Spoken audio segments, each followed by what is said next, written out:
Hi everybody, I have a video I want to share on a quirk, a little thing I see often done wrong on track bikes. The particular item here I wanted to point out, I'm doing something else completely here, adjusting my lever positions. But I noticed the problem with the foot peg here. You will notice this is a hinged foot peg. The problem with this is if the bike falls over while it's not moving, the foot peg folds up. This is adjusted so it folds straight up, and this is wrong. The foot peg, because when you're riding on the track, you are moving forward. The bike is going this direction. The ground, when the foot peg hits the ground, is going to push backwards on the foot peg, not straight up.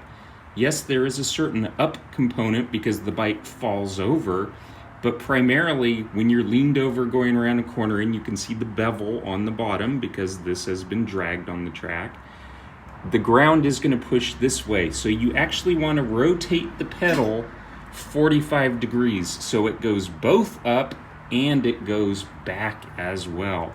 That will prevent you from just bending the foot peg when you crash, which is not desirable. We want it to fold up as much as possible and minimize the amount of damage. So that is what I see on this bike. I'm going to correct it while I'm working, and I just want to point that one out. I've seen it wrong so many times. Thanks.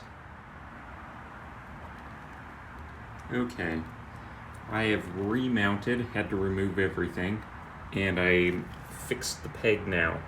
You'll see the bevel that was on the bottom is now at an angle, and when it goes up, it goes both forward, goes back and it goes up. So that will help if you have forward motion to not bend the peg or have as likely an outcome where the peg would get bent.